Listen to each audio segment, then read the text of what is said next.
આ અમેરિકામાં પેદા થાય છે અને એ ગુજરાતમાં આયાત કરી શકે છે? એવી કઈ કઈ બાબતો હશે આપણા ગુજરાતના લોકોને જણાવશો? કારણ કે આ પ્રકારની ચર્ચા ગુજરાતમાં બહુ ઓછી થઈ છે અને તમે એનો સારો અભ્યાસ પણ કરેલો છે કે આ ટ્રેડ ડીલના કારણે ગુજરાતના ખેડૂતોને શું અસર થવાની છે. જી નમસ્કાર સૌ દર્શક મિત્રો અને દિલીપભાઈ પટેલને ખૂબ ખૂબ અભિનંદન આપું છું, કારણ કે બહુ મહત્વના સવાલ ઉપર આજની આ ચર્ચા રાખવામાં આવી છે.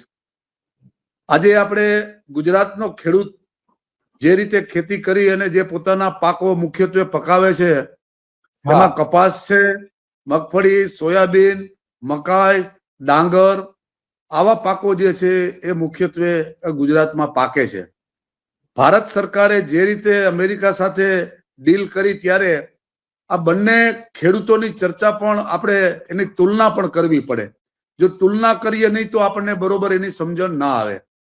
ગુજરાતની અંદર લગભગ 99 લાખથી 1 કરોડ હેક્ટર જેટલી જમીનો ખેતી લાયક જમીનો ધરાવે છે અને એમાં 56 લાખ જેટલા ખાતેદાર ખેડૂતો છે અને મુખ્યત્વે આ ખેડૂતો